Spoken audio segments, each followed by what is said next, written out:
sein de son association Culture Libre. Elle vous l'a dit précédemment, mon domaine de prédilection est le textile ancien. C'est un domaine qui me passionne, j'en ai fait mon métier. Et j'ai décidé ce soir, et ceci est lié à mes origines, à cette double culture, de vous présenter un sujet qui allie ces deux cultures. C'est-à-dire que je vais vous parler plutôt des motifs, parce que nous avons très peu de temps, et je souhaiterais faire une chronologie assez large, des motifs des textiles orientaux qui auraient et qui ont inspiré les tissus occidentaux. Je voudrais également vous dire que le textile, merci, n'est pas un art mineur, il n'y a pas d'art majeur ou d'art mineur. Pour moi, le textile est un art majeur. C'est un objet d'art qui est un objet passionnant, puisque c'est un objet qui voyage. C'est un objet qui voyage encore, qui a voyagé au cours du temps, que vous avez à la fois conservé dans les musées. C'est une pièce aussi également liée à la vie économique, historique des pays. C'est important d'avoir cette notion à l'esprit. Le parti pris ici pour moi était de vous présenter un nombre de photos parce que je trouvais que c'était intéressant que vous ayez ces belles images et quelques explications bien entendu. Donc vous avez beaucoup de photos. Il y a une chronologie également et un plan que je vais vous citer. Vous avez patienté en regardant cette image qui est une cape, un manteau de couronnement qui date de la fin du XIe siècle. C'est un manteau qui appartenait à Roger II de Sicile. Voilà. Et donc, cette pièce déjà porte en elle des stigmates des arts décoratifs de l'Orient ancien. Donc, en première partie, je vais vous parler des tissus sassanides, coptes, qui ont inspiré les tisserands occidentaux, en me focalisant plutôt sur des motifs géométriques de ces répertoires décoratifs. Dans une seconde partie, nous serons plutôt au XVe, XVIe, XVIIe siècle. Nous évoquerons assez rapidement, mais nous évoquerons trois grands empires, l'Empire ottoman, la cour des Safavides et les rois moghols, et l'influence de ces textiles sur les tissus occidentaux.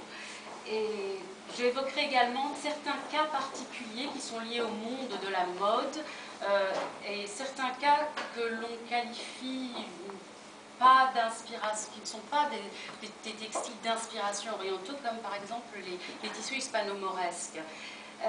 Je tiens à vous dire qu'il y aura une idée directrice qui va nous suivre au fil de cette étude. Cette idée sera que je pars de l'exemple oriental, je vous montre quelques pièces occidentales. Ces pièces occidentales, dans un premier temps, vous allez avoir une inspiration que je vais qualifier plutôt d'imitative, de très proche du modèle entre guillemets oriental, et je vous montrerai des exemples qui sont plus éloignés, où on va prendre un motif dont on va s'inspirer. C'est l'idée directrice qui va nous poursuivre tout au long de ce plan. Donc, nous commençons avec l'Orient ancien. L'Orient des... ceci est un détail. Cette pièce est une soierie qui est une soierie sogdiane. Cette soierie sogdiane a été probablement elle-même exécutée par des artisans sassanides. Vous avez tous les motifs de l'Empire sassanide, comme par exemple ce cercle. Le cercle qui, à la fois, est le médaillon qui entoure le motif principal et également le cercle qui nimbe les animaux. Dans le schéma décoratif de l'Empire sassanide, vous avez souvent cet adossement de ces animaux extrêmement parés, animaux liés à l'idée du pouvoir, de la toute-puissance du souverain. Ces pièces sassanides avaient souvent, les représentations sont accompagnées de ce pative par exemple, qui est cette petite écharpe sassanide qui pare les animaux. Les animaux sont affrontés autour de cet arbre de vie qui est ici assez limité. Cet exemple est une pièce qui, ça me permet également de faire quelques apartés. Comme vous voyez la fonction de ce textile. Ce textile est devenu une selle. Il a été sans doute préservé au fil du temps et il est aujourd'hui conservé à la Fondation Abegg. Donc je vous montre juste un détail. Vous avez la nimbe de ces faisans, ces rangs de perles qui sont très caractéristiques de cette période sassanide puis reprise par l'Empire sogdiane. Cette pièce est la fameuse soirée dite de Mosaque. J'ai évoqué le fait que les textiles étaient liés au monde de l'échange, du commerce.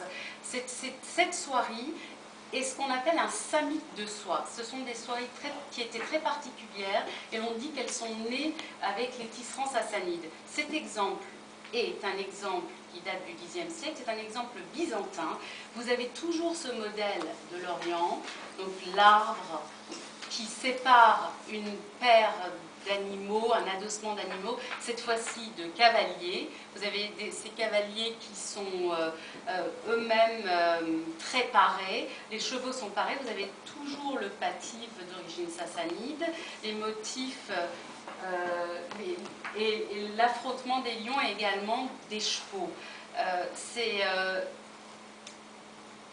Donc on est toujours dans ce modèle très schématique, très précis, et j'attire votre attention également sur la manière dont les personnages excusez-moi, dont les personnages sont habillés, ils sont très parés. Vous avez déjà ces costumes de l'Empire byzantin avec les clavis. Vous retrouvez également ces motifs de ronds avec ces rangs de perles.